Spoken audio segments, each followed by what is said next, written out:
naman akalain na. Narito tayo ngayon upang matunghayan ang talaga ng mga nag-iinit, nagbabaga at napaka-latest na issue ni Ate Erica at ng kanyang pamilya. Sa pagpapatuloy nga ng ating istorya ay nandun muli si Kalingap Val Santos Matubang sa bahay nila Ate Erica sapagkat nais niyang ma-interview ang lolo nito at lola niya. Sapagkat dahil nga sa away nila ay nagkawatak-watak na nga ang kanilang pamilya at galit na rin si Lolo Miguel kay Ate Erica. Kasalukuyan nga na kinikwento ni Lolo Miguel ang mga pinagdaanan nila kasama si Ate Erica nung bata pa sila at inaalagaan niya ang mga ito. Ano po, magsisilip yung magsisilip dyan, kayo silip po. Malayo po dun baga po sa yung paglusong doon na tapos may kahon. Oo, alam mo sila. Kaya niyo po na at malalawin niyo tayo dahil. So ito yung mahal ng tatay po, mahalin. Sige ating po, ipapalitan natin to. Ito po yung bahay po nila. Sa halip po, ito yung dapat itulungan eh. Noon, di ba? Next po kita yung Kalingap Podcast natin. Pero divert kay Erica yung tulong po. Kasi nagkakalingap angel po yan. Yung nga problem, binabag yung Kalingap Rap. Umayaw po.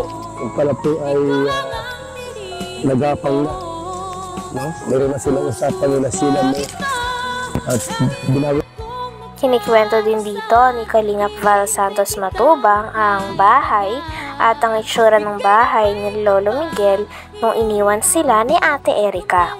Dapat daw kasi mapaparenovate na ito at mapapatayuan sila ng bagong bahay. Ngunit may siraan nga na naganap at siniraan si Kalingap Rab kay Sir Jun A na sponsor kaya binawi ang pera na pamparenovate sana at pampagawa ng bagong bahay nila Kalingap Rab. Ngunit dahil din dito ay dumiretso na lang ang sponsor na pera sa kapatid ni Ate Erica na si Sheila May at ito na nga daw ang nagkokontrol ng pera kaya't galit na galit si Lolo Miguel sapagkat kung ano-ano ang sinasabi nila na mukha daw pera si Lolo Miguel at ang kanilang pamilya. Tulong po. Kasi nagkakalingap angel po yun. Yung nga problem, binabag yung Kalingap Rap. Umayaw po. Yung pala po ay nagapang na. No? Meron na silang usapan nila sila mo. At binawit po yung pera yung ating milyon na ibigay kay Kalingap Rap para pagawa ng bahay. Mga kaibigan. Yun ang gusto rin yung magagawa natin. Pero sa mga pumagaibigan, binabago yung pagkakaroon. So, tingin doon sa lulat-lulat nila. Ano ba yan? Yun ay, kung ka pero kakinig, nag-proud sa ating video ngayon. Ano mga sabi niyo po? Yung mga sinabi nila. Hanggang matanda. Dito ako para tulungan po sila. Kasi nagtawag sa atin, chat, mag-text at pinapahingin tulong sa atin. Although sila po ay Ayon pa sa pamilya ni Ate Erica ay para sa kanila daw, ang isang pamilya ay nagdadamayan daw at magkasama sa hirap at ginhawa. Ngunit nabaliktad na nga at hindi na ganito ang nangyayari dahil simula daw nagkaroon na ng pera at nahawakan na ni Ate Erica at ng kanyang ate ang pera na pinadala ni Sir Jun A ay nagbago na daw ang ugali ng mga ito. Na hindi na nga daw nila binibisita ang mga tao na nag-aruga, nagpalaki at talaga namang nagpaaral sa kanila simula nung bata pa sila.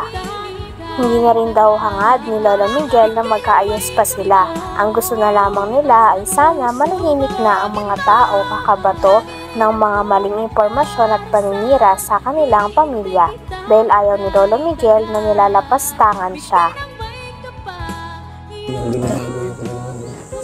Sa tingin sa lulat-lulat nila. Ano ba yan? Yun kung ikaw po nakikinig, nakapanood sa ating video ngayon, ano masasabi niyo po yung mga sinabi nila hanggang matanda? Dito ako para tulungan ko sila. Kasi nagtawag sa atin, chat at yung tuhulong tulong sa atin. Although sila po ay si Erika po ay nagka-problema. Kasi umalis sa Kalinga, hindi nagpa-vlog. Kaya yung vlog ko dito mga Kalinga, tuloy-tuloy po yun. Kasi ang naka-scout dito ay si Rilo Malala. Ay Lolo Miguel. So, ang tanong ko kayo Mr. ay John ano ang masasabi mo? Sa dalawang hinahangaan mo. Di ba ay nakatao, nakag-Diyos na yun. Dahil sa problema na ito sa pagitan ni Ate Erika at ng kanyang pamilya, ay sabi nga din ni Kalingap Val Santos Matubang na handa daw siya na solusyonan ang ito. Kaya naman tinatanong niya at patuloy niyang ini-interview ang pamilya ni Ate Erika nang sa ganon ay malaman niya pati na rin ng mga tao ang tunay na side o ang hinaing ng pamilya ni Ate Erika sa kanya. Hangad pa din naman ni Kalingap Val Santos Matubang na maayos daw ang away na ito sa pagitan ni Ate Erika at ng kanyang pamilya. Dahil kahit anong mangyari ay hindi maalis ang katotohanan na lahat sila ay isang pamilya at magkakadugo lamang. Kaya pangit lang din na nag-aaway sila dahil sa pera at matatapos ang kanilang koneksyon dahil lamang dito. Dito mga Kalinga, tuloy-tuloy po yan. Kasi ang naka-scout dito ay si Rilo Malala. Ay Lolo Miguel. So, ang tanong ko kayo Mr. ay John ano ang masasabi mo? Sa dalawang hinahangaan mo. Di ba ay nakatao, nakag-Diyos na yun. Kasi lumiit po. Huwag mong huwag mong konsultuhin yung dalawa. Hindi pa yung konkreto, nag-birthday yung Lola, hindi na mga padala. Tapos sa pinto-pinto, sila may gastos daw sila sa birthday. Yung parang sa nabigyan na may birthday dito. Ano po? So, Sam! Paalam mo rin po ako sa may lupa. I-repair ko yung bahay ninyo, ano? Tapos ayos na ito yung problema. Sana, tay. Kung malamang